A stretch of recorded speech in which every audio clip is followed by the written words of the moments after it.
সুপ্রিয় দর্শক, অনেক অনেক স্বাগত জানাচ্ছি। দেখছেন চ্যানেল আই, আছেন আমাদের বিশেষ স্বাস্থ্য বিষয়ক আয়োজন পিআরবি হাসপাতাল নিবেদিত টেলি প্রেসক্রিপশনে। সুপ্রিয় দর্শক, টেলি প্রেসক্রিপশনে আমরা কথা বলে থাকি, আসলে স্বাস্থ্যের নানান দিক তুলে ধরার চেষ্টা করি। আর একটা জিনিস আসলে না বললেই না, আমাদের সকল সুস্থতার জন্য কিন্তু অবশ্যই আমাদের সৃষ্টিকর্তার কাছে বারবার কৃতজ্ঞতা জানানো উচিত। আর সুস্থ থাকতে গেলে জানতে হবে অনেক কিছু, সচেতনতা বৃদ্ধি করতে হবে। আর সেই জন্যই কিন্তু আমাদের আয়োজন। সরাসরি লাইভে আছি আমরা। আমাদের আজকে যে বিশেষ বিষয়টি নিয়ে কথা বলবো তা হলো কর্মক্ষেত্রে ডায়াবেটিস রোগের সচেতনতা। এই বিষয়টি নির্ধারণ করার পিছনে একটা গুরুত্বপূর্ণ কারণ রয়েছে, কারণ গেল 14ই নভেম্বর পালিত হলো সারা বিশ্বব্যাপী বিশ্ব ডায়াবেটিস দিবস। এবং আজকের এই বিশেষ আয়োজনে কথা বলার জন্য একজন স্বনামধন্য চিকিৎসককে আমরা আজকে চ্যানেলাইতে আমন্ত্রণ জানাচ্ছি। একটু দেখে নিই কে আছেন সাথে। আমাদের সাথে এই মুহূর্তে জয়েন করেছেন ডাক্তার নাদিয়া জান্নাত। তিনি ডায়াবেটিস ও হরমোন বিশেষজ্ঞ, পিআরবি হাসপাতালে নিয়মিত স্বাস্থ্যসেবা দিয়ে যাচ্ছেন। অনেক অনেক স্বাগত ডাক্তার আমাদের আজকের আয়োজনে। কেমন আছেন? আলহামদুলিল্লাহ, ভালো আছি। আপনাকে ধন্যবাদ, পিআরবি কর্তৃপক্ষকে ধন্যবাদ এবং চ্যানেল আইকে ধন্যবাদ আমাকে এখানে আমন্ত্রণ জানানোর জন্য।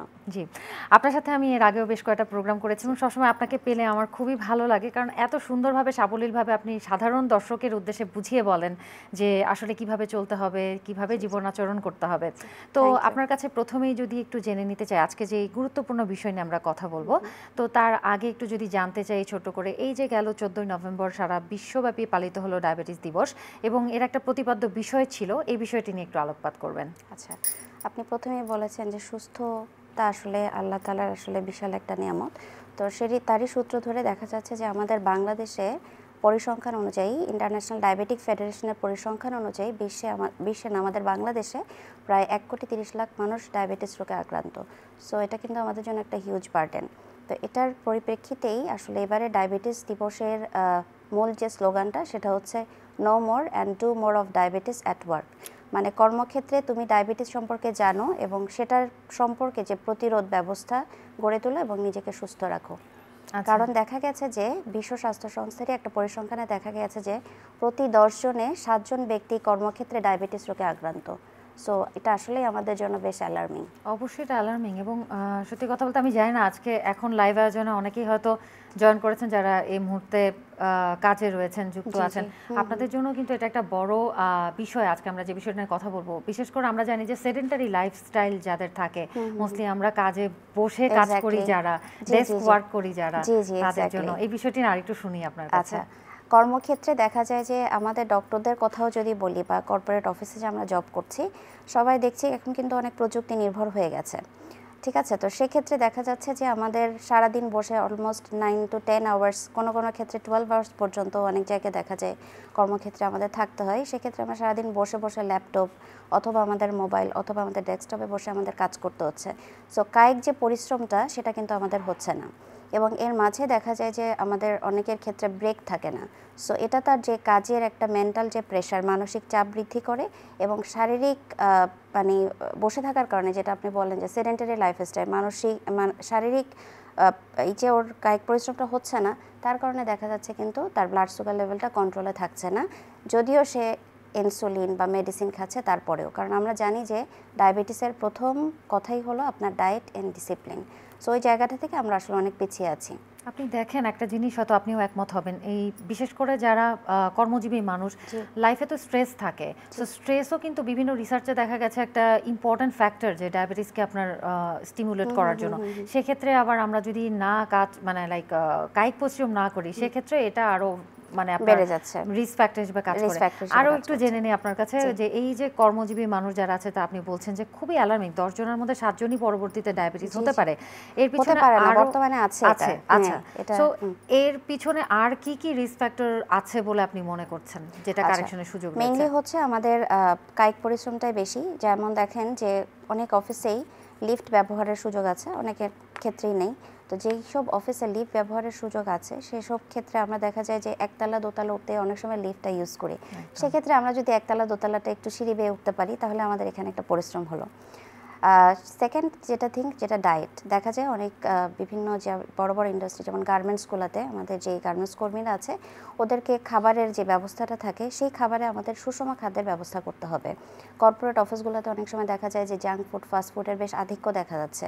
সো এই জিনিসগুলোকে আমরা যদি কার্টেল করে, আমরা যদি তাদেরকে কমপ্লেক্স কার্বোহাইড্রেটে কনভার্ট করতে পারি এবং ব্যালেন্স ডায়েট যেটার মধ্যে আপনার কার্বোহাইড্রেট, ফ্যাট এবং ভিটামিনস, মিনারেলস আছে, ওই ধরনের খাবার যদি আমরা অ্যাড করতে পারি, সেক্ষেত্রে কিন্তু ডায়েটে আমাদের একটা পরিবর্তন ডায়াবেটিসের ক্ষেত্রে আনতে পারে। আর পরিশ্রমের ক্ষেত্রে যেটা আমি বলবো যে আমরা যদি একটু সচেতন হই, কাজের মাঝে যদি আমাদের যে ইন্ডাস্ট্রির লোকজন আছে, যে মালিক পক্ষ আছেন, তারা যদি তাদের কর্মকর্তা কর্মচারীদের সামান্য সময় ব্রেকের টাইম করে, যেমন 15 to 20 মিনিটস এই টাইমটা তোমার ব্রেক, ওই সময়টাতে সে যদি আশেপাশে একটু পার্ক থাকে সেখান থেকে হেঁটে আসলো, বা তার অফিসের করিডোরেই যদি তার একটু হাঁটার ব্যবস্থা থাকে, সে যেন 10 থেকে 15 মিনিট একটু হাঁটতে পারে। আরেকটা ইম্পর্টেন্ট হচ্ছে ট্রিটমেন্টের পার্ট। সেটা হলো যে আপনি দেখে থাকবেন যে আমাদের দেশে এখনও কিন্তু অনেক ডায়াবেটিক পেশেন্ট ইনসুলিন নিতে একটু সামাজিক একটা হিউমিলিয়েশনের শিকার হয়ে যায়, তাকে বুলিং করা হয় যে তুমি ইনসুলিন নিচ্ছ, তোমার এত কম বয়স। তো আমরা যখন পেশেন্টদেরকে প্রেসক্রাইব করি তখন একটা বড় মানে প্রবলেমে পড়ে যায় যে ম্যাডাম আমাকে দুপুর ইনসুলিন দেন না, আমি দিতে পারি না, আমার খারাপ লাগে সবার সামনে দিতে। সো সেক্ষেত্রে যদি আমরা একটা আলাদা কর্নার করি, ইনসুলিন কর্নার, যে এই পাশটাতে যেসব ডায়াবেটিক রোগীরা আছে তারা ইনসুলিন কর্নারে যেয়ে তারা ইনসুলিন দেবে, তাহলে তারা বুলিং থেকে রক্ষা পাবে। এবং আশেপাশের কর্মক্ষেত্রে আমাদের যে কলিগসরা আছে তাদেরকেও যদি আমরা এই ব্যাপারে সচেতন করি যে না, এটা একটা স্বাভাবিক রোগ, এটা কন্ট্রোল করতে হবে, তাদের ক্ষেত্রেও সচেতনতা বাড়াতে হবে এবং এটাকে যেন তারা কটু দৃষ্টিতে না দেখে সেদিক দিয়ে আমাদেরকে তাকে করতে হবে। কারণ দেখা যায় যে যখন একটা মানুষ বুলিংয়ের শিকার হয় তখন কিন্তু সে মেন্টালি আরও বেশি আপসেট হয়ে পড়ে। আপনি যেটা একটু আগে বললেন স্ট্রেস, সো একে তো সে ফিজিক্যাল স্ট্রেসে আছেই, আবার তাকে মেন্টাল স্ট্রেস দেওয়া হচ্ছে। সো দ্যাট দুটা মিলে আসলে আমাদের স্ট্রেসের পরিমাণটা বেড়ে যাচ্ছে। এবং আপনি জানবেন যে স্ট্রেসের কারণে আমাদের অন্যান্য যে প্রবলেমগুলো, ডায়াবেটিসটা আসলে একা হয় না, এটার সাথে আরও কিছু কমপ্লিকেশনস থাকে, যেমন হাইপারটেনশন, ডিসলিপিডেমিয়া, হার্টের প্রবলেম। সো এই জিনিসগুলো আসলে একটার সাথে রিলেটেড। তখন দেখা যায় যে তার আসলে লাইফস্টাইল যে ওয়েলবিংটা সেটাই আসলে থাকে না। খুবই সুন্দর একটা টপিক আসলে আমরা চুজ করেছি আজকে, কারণ আসলে সবসময় কথা হয় খুবই টেকনিক্যাল জার্গন নিয়ে, খুবই মেডিকেল ওয়ার্ডস নিয়ে, যেগুলো সাধারণ মানুষ খুব একটা কানেক্ট করতে পারে না। আজকে আশা করি কানেক্ট করতে পারবেন। ইভেন কর্মক্ষেত্র বলেন বা সেডেন্টারি লাইফস্টাইলও যদি আমরা বলি, সেক্ষেত্রে কিন্তু আপনার ইভেন অনেকে আছে, এখন তো অনেক আমাদের মায়েরা বোনেরাও কিন্তু বাড়িতে কাজ করেন এবং আপনার দেখা গেছে যে কমার্সের সাথে যুক্ত আছেন, এন্টারপ্রেনারশিপে আছেন, তাদেরও কিন্তু এটা আসলে লার্নিং। এমন না যে আমরা শুধু কর্পোরেট লার্নিং এর কথা বলছি বা ইয়েতে। সেক্ষেত্রে আপনার মানে আপনার কি মনে হয় যে ঘরের কাজ নিজেরটা নিজে করাটাও অনেক সময় এটা একটা কিছুটা হলো? জি অবশ্যই। অনেকে দেখা যায় যে শুয়ে বসে থাকে, অনেক কাজের লোক থাকে, তারা বাসায় কাজ করছে। তাদেরকে আমি বলবো যে বিশেষ করে আমরা যাদের এরকম দেখি, তাদের কিন্তু ম্যাক্সিমাম টাইমে ব্লাড সুগারটা আসলে কন্ট্রোল করা টাফ হয়ে যায়। তো তাদেরকে আমরা বলবো যে নিজের কাজটা নিজে একটু করার, যেটা আপনার সাধ্যের মধ্যে থাকে সেটা নিজে করার।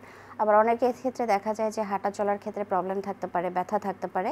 তো তাদের ক্ষেত্রে আমার পরামর্শ থাকবে, তারা যেন সপ্তাহে অ্যাটলিস্ট 20 to 30 মিনিটস যেন তারা কায়িক পরিশ্রমের মধ্যে থাকে অথবা হাঁটা চলা করে। জি, আসলে আমাদের আয়োজন তো অনেক কম, আমরা অনেক কিছু কভার করার চেষ্টা করব। একটু জেনে নিই আপনার কাছে যে আপনি তো বিআরবি হাসপাতালে কর্মরত রয়েছেন এবং সেখানে আমরা দেখি যে আপনারা কোনো না কোনো ইভেন্টে বা যখন মানে বৈশ্বিক কোনো মেডিকেল কোনো হয়, সেখানে আপনার চেষ্টা করেন যে এই সচেতনতা বৃদ্ধির জন্য কাজ করার জন্য। সো এই ডায়াবেটিস সচেতনতা দিবস উপলক্ষে কি আপনাদের এখানে কোনো কার্যক্রম এই মুহূর্তে চলছে কিনা? জি, আমাদের হচ্ছে গতকাল 16ই নভেম্বরে আমাদের বিশ্ব ডায়াবেটিস উপলক্ষে আমরা একটা সেবা সপ্তাহ আয়োজন করেছি, যেটা এক সপ্তাহব্যাপী চলবে। এবং এখানে আমরা ডিসকাউন্টের ব্যবস্থা রেখেছি, পেশেন্টদের ফ্রি, অভিজ্ঞ ডক্টর দ্বারা আমরা ওটাও ফ্রি রেখেছি, ভিজিটটা ফ্রি রেখেছি। এখানে প্রায় 25 থেকে 30% ডিসকাউন্ট পাবে পেশেন্টরা আসলে। এবং আমরা একটি সিএমই অ্যারেঞ্জ করেছিলাম, যেখানে আমাদের শ্রদ্ধা ইন্দ্রজিৎ প্রসাদ স্যার আমন্ত্রিত ছিলেন এবং আমাদের যে কর্মকর্তাগণ তারা উপস্থিত ছিলেন। আমরা এটা নিয়ে বেশ সচেতনতামূলক একটি প্রোগ্রাম করেছি, যেটা আমাদের কর্মক্ষেত্রে যারা আছেন তাদের জন্য আমি মনে করি খুবই বেনিফিশিয়াল হয়েছে। আচ্ছা, এই বিষয়ে আপনার কাছে আরেকটা জিনিস একটু জানতে চাইবো যে এই আপনার কর্মক্ষেত্রে যে ডায়াবেটিস হচ্ছে, ডায়াবেটিসের একটু পিছনের দিকে যদি আমরা যাই, যে ডায়াবেটিসের দুইটা প্যাটার্ন আমরা জানি, সাধারণত ছোটবেলা থেকেও হতে পারে, আবার একটা অ্যাডাল্ট এজে গিয়েও হতে পারে। খুব সংক্ষেপে কি এটি আমাদের বলবেন যে এখন কোনটা কমন বা কোনটা কিভাবে ডিফাইন করা যায়? জি অবশ্যই। প্রথমে একটু বলে নেই, এটা যদিও সবাই জানে, ডায়াবেটিস আসলে একটা বিপাকজনিত রোগ। এটা আসলে কখন হয়, যখন দেখা যায় যে আমাদের রক্তে শর্করার পরিমাণ স্বাভাবিকের চাইতে বেড়ে যায়, তখন এটাকে আমরা ডায়াবেটিস বলি। তো স্বাভাবিকের চাইতে বলতে যেটা আমরা বুঝি যে খালি পেটে যদি কারো সুগার লেভেল 7-এর বেশি এবং ভরা পেটে যদি 11-র বেশি থাকে তখন আমরা এটাকে ডায়াবেটিস বলি। আর এর আগে একটা সময় ছিল যখন ডায়াবেটিস 2 প্রকার বলা হতো, টাইপ 1 এবং টাইপ 2, বাট বর্তমানে কিন্তু ডায়াবেটিস এখন আসলে 4 প্রকার। সেটা হলো যে টাইপ 1 ডায়াবেটিস, টাইপ 2 ডায়াবেটিস, গর্ভকালীন ডায়াবেটিস এবং আদার কোনো রোগের কারণে ডায়াবেটিস। 4 প্রকার জি জি জি। ডায়াবেটিস রয়েছে বিষয়গুলো। টাইপ 1 ডায়াবেটিস হচ্ছে বাচ্চাদের হয়ে থাকে সাধারণত। আর টাইপ 2 ডায়াবেটিস আমরা একসময় বলতাম যে 25-এর আগে হয় না বা 20-এর আগে হয় না, বাট এখন দেখা যাচ্ছে যে টাইপ 2 ডায়াবেটিস কিন্তু আমাদের ইয়াং জেনারেশনের মধ্যেও চলে আসছে। এটার কারণ আপনি যেটা প্রথমে বলেন যে সেডেন্টারি লাইফস্টাইল, এটাই এটার একটা অন্যতম কারণ। এছাড়াও আছে গর্ভকালীন ডায়াবেটিস এবং আদার যে ডায়াবেটিস। তো টাইপ 2 ডায়াবেটিস আসলে মাল্টিফ্যাক্টরিয়াল, এটা অনেক কিছুর উপর ডিপেন্ড করে। কারো যদি পারিবারিক ইতিহাস থাকে, কেউ যদি সেডেন্টারি লাইফস্টাইল লিড করে, ডায়েট ঠিকঠাক মতো করতে না পারে, এক্সারসাইজ না করে, সেক্ষেত্রে দেখা যায় যে টাইপ 2 ডায়াবেটিসের প্রকোপটা বেশি থাকে। এবং আমরা খুব ফরচুনেট যে আমাদের টাইপ 2 ডায়াবেটিসটা হচ্ছে 90%, টাইপ 1 হচ্ছে 10%। কারণ টাইপ 1 ডায়াবেটিস ইনসুলিন ছাড়া তাদের আসলে সবচেয়ে বেশি থাকে। আমরা এই বিষয়ে আরো আসবো, দেখে নিই আরেকজন দর্শক যুক্ত হয়েছেন। সুপ্রিয় দর্শক, আসসালামু আলাইকুম, কে আছেন, কে বলছিলেন, কোথা থেকে বলছিলেন? আসসালামু আলাইকুম। ওয়ালাইকুম আসসালাম, কেমন আছেন, কে আছেন?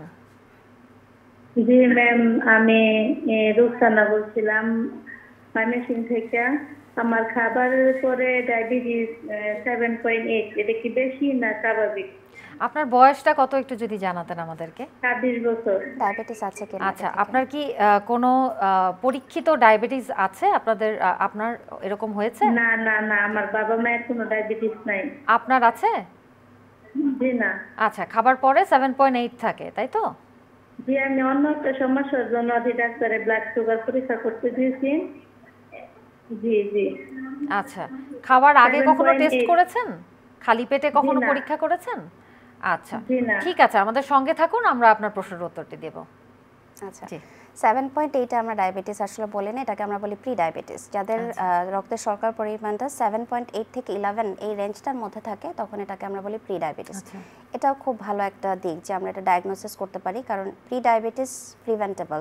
এটা আপনার ডায়াবেটিস হতে ফিউচার আর ডায়াবেটিস তার হবে না যদি সে এখন থেকে লাইফস্টাইল মডিফিকেশন করে। তো আমার পরামর্শ হবে ওনার জন্য, উনি যেহেতু প্রি ডায়াবেটিসে চলে আসছেন, ওনার অবশ্যই একটু কার্বোহাইড্রেট জাতীয় খাবার যেমন ভাত, আলু, রুটি, আটা ময়দা তৈরি যে খাবারগুলো, এগুলো কম খেতে হবে এবং ডেইলি উনি অ্যাটলিস্ট 30 মিনিটস হাঁটবে। এভাবে উনি লাইফস্টাইলটাকে 3 মাস মডিফিকেশন করে 3 মান্থস পরে উনি হচ্ছে ওজিটিটি, যেটা ডায়াবেটিসের কনফার্মেটরি টেস্ট, সেটা করে উনি একজন বিশেষজ্ঞ পরামর্শের চিকিৎসা নেবেন। আপনি খুব সুন্দর একটা কথা বললেন যে প্রি ডায়াবেটিক কন্ডিশনটাকে প্রিভেন্ট করা পসিবল। এটাই কিন্তু আসলে আমরা অনেকেই জানি না। আজকে আয়োজনের থ্রুতে কিন্তু অনেকে হয়তো জানবে সেই বিষয়টি। আরেকটি বিষয় বললেন যে 80 to 90% কেসে এই সেকেন্ডারি যেটা মানে টাইপ 2 যে ডায়াবেটিসটা হচ্ছে সেটা হচ্ছে। এবং দেখেন একটা জিনিস মিলে গেল, এই ওনার বয়স 26 বছর, তো ওই 22-23-এর পর থেকে আমরা কিন্তু কর্মক্ষেত্রে যুক্ত হই এবং এই সময়টাই কিন্তু আসলে আমাদের ডায়াগনোসিস হয়ে যায়। আর আজকাল আপনার দেখা গেছে যে অনেক অল্প বয়স থেকে কিন্তু মানুষের ডায়াবেটিস শুরু হচ্ছে, যেটা আগে হতো না। রাইট। তো এক্ষেত্রে আপনার কাছ থেকে একটু জানতে চাইবো যে এই যে বলছেন যে লাইফস্টাইল মডিফিকেশন, আমরা বারবার বলছি 30 মিনিট হাঁটা, খাওয়ার ব্যাপারে সচেতনতার জন্য, তো এছাড়া আর কি কি রয়েছে যেটা আমার লাইফস্টাইলকে আমি কন্ট্রোল করতে পারি, মডিফাই করতে পারি, যাতে আমরা পরবর্তীতে ডায়াবেটিক না হই? আচ্ছা, আমরা তো আগে বলতাম 3D ডায়াবেটিস ম্যানেজমেন্টের জন্য, ডায়েট, ডিসিপ্লিন অ্যান্ড ড্রাগ। এখন কিন্তু রিসেন্ট ড্রিমস মানে হলো ঘুম, যেটা খুব ইম্পর্ট্যান্ট। দেখা যায় যে আমরা এখন আসলে প্রযুক্তি নির্ভর হয়ে যাওয়ার কারণে আমরা মোবাইলে খুব আসক্ত হয়ে পড়েছি, যে আমরা দেখা যাচ্ছে অফিসেও সারাক্ষণ বসে আছি, বাসায় গিয়ে একটু রেস্ট নিয়ে দেখা যায় যে আমাদের মোবাইল স্ক্রল করছি ঘন্টার পর ঘন্টা। হয়তো আমি ভাবছি যে আমি 5 মিনিট দেখবো, বাট এটা আসলে 1 ঘন্টা হয়ে যাচ্ছে। তো যার কারণে দেখা যায় যে আমাদের যেই হরমোনের যে রিলিজগুলো হয় অ্যাকচুয়ালি 10টার পর থেকে, আমাদের কিন্তু 12টার পর থেকে কর্টিসল হরমোনের রিলিজটা আস্তে আস্তে বাড়তে শুরু করে। সো এটা একটা স্ট্রেস হরমোন। তো আমরা যতই রাত জাগবো ততই আমাদের হরমোনের আধিক্যটা দেখা যাবে এবং এটা আলটিমেটলি কিন্তু আমাদের ডায়াবেটিস বলেন বা থাইরয়েডের যে হরমোনাল যে প্রবলেমগুলো আছে এগুলোর উপর এটার একটা প্রভাব থাকবে। তো সেক্ষেত্রে হচ্ছে ডায়েট এবং ডিসিপ্লিন, যেটা আপনি বললেন যে হাঁটা চলা, খাওয়া দাওয়া, এটার পাশাপাশি আমাদেরকে ডায়াবেটিস পেশেন্টদেরকে অবশ্যই অ্যাটলিস্ট 6 থেকে 8 ঘন্টা ঘুমাতে হবে। এটা আমি অ্যাড করতে চাচ্ছি এখানে। জি। এটা খুব আর ইম্পর্টেন্ট। এটা আসলে এই জীবনযাত্রার মান উন্নয়ন বা খাদ্যাভ্যাসের পরিবর্তন কিন্তু অনেক রোগ থেকে কিন্তু আমাদেরকে প্রিভেন্ট করতে পারে। এক্স্যাক্টলি। আর সুস্থতার জন্য আপনি বলছেন চমৎকার একটি কথা যে ঘুম আসলে এটাই একটা বড় চ্যালেঞ্জ হয়ে গেছে এখনকার জি, জি। জেনারেশনের জন্য। আমি যদি বলি কর্মজীবী আমার মনে হয় কোনো মাই রাত ১টার আগে ঘুমাতে যেতে পারে না। দেখা যায় যে ১টা বেজে যাচ্ছে, সকালে আবার তার বাচ্চাদের জন্য স্কুল সবকিছু মিলিয়ে তাকে ৬টা ৬:৩০টার মধ্যে উঠে যেতে হচ্ছে। তো এই যে একটা গ্যাপ থেকে যাচ্ছে ২ ঘন্টা ঘুমের, এটা কিন্তু আমাদের স্ট্রেসটাকেও বাড়াচ্ছে, প্লাস আমাদের ব্লাড সুগারটাকেও দেখা যাচ্ছে যে সেই সব বিশেষ করে গর্ভবতী নারীদের ক্ষেত্রে আমরা দেখি যে ফাস্টিং সুগার বেশি থাকছে। অন্যান্য পেশেন্টদের ক্ষেত্রেও যাদের ডায়াবেটিস আনকন্ট্রোল, তাদের ঘুমের হিস্ট্রি নিয়ে দেখা যাচ্ছে তাদের আসলে পর্যাপ্ত ঘুমটা হচ্ছে না। আপনি আরেকটা বিষয় অ্যাড করলেন যে গর্ভবতী মায়েদের ক্ষেত্রে তো অনেকেই অনেক মাই গর্ভবতী মারা কর্মক্ষেত্রে যান, কর্মস্থলে যান, তাদের ক্ষেত্রে আপনার বিশেষ কি পরামর্শ থাকবে? আচ্ছা, কর্মক্ষেত্রে যাদের হচ্ছে গর্ভকালীন ডায়াবেটিস থাকে তাদের ক্ষেত্রেও একই ধরনের পরামর্শ যে তারা যেন তাদের যে সারাদিনের খাবারটা আছে সেটাকে যেন তারা ৪-৫ ভাগে ভাগ করে নেয়। কারণ আমরা তো আসলে আপনি জেনে থাকবেন যে গর্ভকালীন ডায়াবেটিসের একমাত্র চিকিৎসা হলো ইনসুলিন। প্রথমে আমরা দেখি যে ডায়েট মডিফিকেশন করে তার কন্ট্রোল হয় কিনা, না হলে আসলে আলটিমেটলি আমাদের মুখে ওষুধ খাওয়ার কোনো সুযোগ নাই গর্ভকালীন ডায়াবেটিসে। একমাত্র চিকিৎসা হলো ইনসুলিন। তো যেহেতু সে ইনসুলিন পাচ্ছে, সেটা দুবেলা হতে পারে অথবা ৪ বেলা হতে পারে, সেক্ষেত্রে তাকে মিলটাকে যেন সে ভাগ করে নেয়। যেমন সকালে সে নাস্তা করলো ৯টার দিকে, এরপরে হচ্ছে সে ১২টার দিকে আবার একটু হালকা কিছু খেলো, 3টা মেজর মিল 3টা মাইনর মিল। এবং অফিসের ফাঁকেই তার অফিসে যারা কর্মকর্তা আছে তাদের সাথে কথা বলে তার একটু 10 থেকে 15 মিনিট সে অফিসের করিডোরে একটু হাঁটার ব্যবস্থা করতে পারে। এবং ওই যেটা বললাম যে ইনসুলিন কর্নার থাকলে সেই ইনসুলিনটা ওভাবে দিতে পারে রেগুলারলি।